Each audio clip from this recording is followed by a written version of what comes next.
Bon, nous venons de faire une rencontre.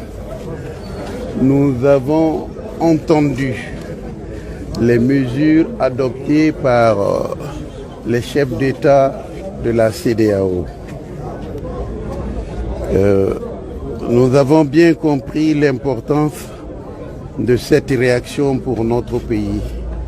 En réalité, il s'agit de nous mettre sous embargo. Mais nous disons aux responsables des États de la CEDEAO, les responsables politiques, les présidents, les chefs d'État, qu'ils doivent lire la Charte africaine des droits de l'homme et des peuples. Les peuples africains ont des droits. Et que le protocole additionnel du 21 décembre 2001 sur la bonne gouvernance et la démocratie vise plutôt à conforter une gouvernance dans l'intérêt des peuples et non contre les peuples. Dans la situation du Mali, la CEDEAO a été bien informée de toute la faillite du système politique, administratif et de gouvernance qu'il y avait sous M. Ibrahim Boubacar Keïta. Nous leur avons fait toucher du doigt que ce monsieur, bien que venant après Amadou Toumani Touré, dont la CEDEAO a acté et presque provoqué la démission, c'est la CEDEAO qui a dit à Tété de démissionner. Eh bien, ATT a laissé une Assemblée nationale en règle avec nos lois. D'où d'ailleurs la possibilité que la CEDEAO a eu de nommer M. Dioncounda Traoré, à l'époque président par intérim.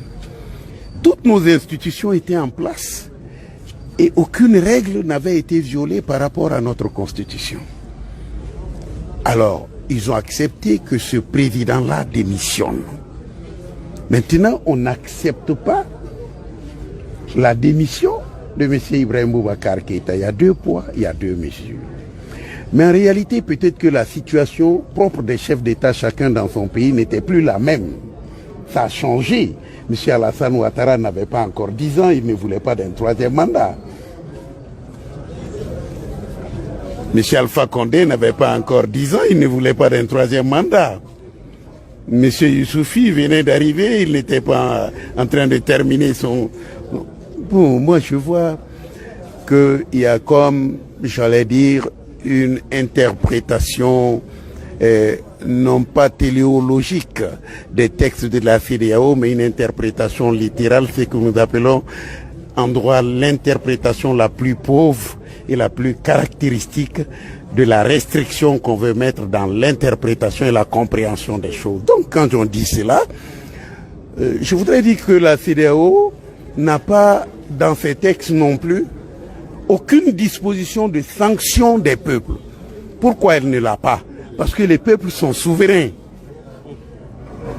Les peuples sont souverains. Par contre, la CEDEAO a, en l'article 45 de ce protocole additionnel, la possibilité de sanctionner les gouvernements qui n'arrivent pas à faire la bonne gouvernance. Au lieu de sanctionner M. Ibrahim Boubacar Keïta, de lui dire on te retire des instances de la CEDEAO parce que les enfants du Mali ne vont pas à l'école, parce que la santé a fait 4 mois de grève, parce que les juges ont fait 4 mois de grève, rien ne marche chez toi, l'Assemblée, tu n'as pas pu organiser les élections, le Haut Conseil des collectivités territoriales, ça fait 13 ans qu'ils sont là-bas, et leur mandat n'est même pas renouvelé par une loi anticonstitutionnelle, et le Conseil économique et social, ton Premier ministre n'a même pas fait de déclaration de politique générale. Au lieu de dire ça, M. Ibrahim Boubacar Keïta, pour lui dire, c'est vous qui êtes le symbole de la mauvaise gouvernance, donc ne venez pas à nos réunions.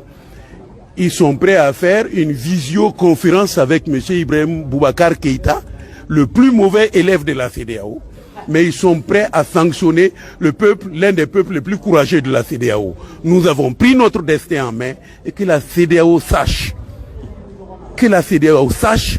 qu'il est en marche un printemps ouest-africain, des peuples ouest-africains contre des gouvernements et leurs syndicats qui violent nos droits. Ça, c'est clair pour moi.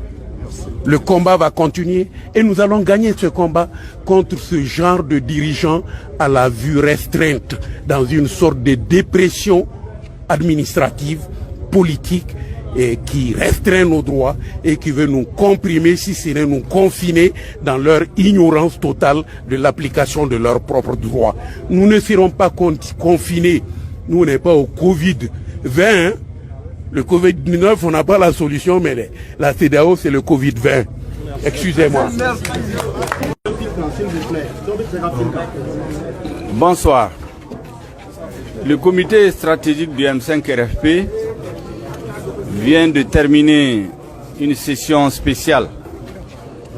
Je voudrais rendre compte aux militants du M5 RFP, à l'ensemble du peuple malien, des grandes conclusions de cette importante rencontre. Nous avons enregistré et examiné la situation sociopolitique créée depuis le mardi 19 août 2020 en République du Mali. Le M5 RFP se félicite